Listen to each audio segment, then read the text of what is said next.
ছোট্ট একটি খেজুর গাছ, বয়সও কিন্তু খুব একটা বেশি নয়।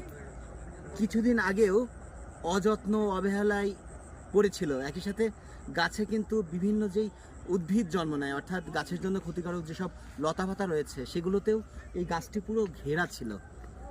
তবে সময় এসেছে যত্ন নেবার, যত্ন নিলেই তার কাছ থেকে কিছু সংগ্রহ করা সম্ভব।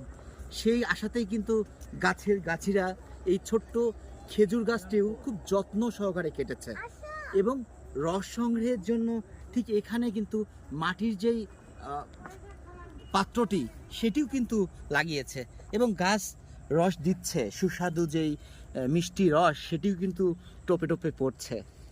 অর্থাৎ এ থেকে আমরা বলতেই পারি যে বর্তমানে সময়ে আসলে আমরা সবাই না বেশ স্বার্থের পাগল।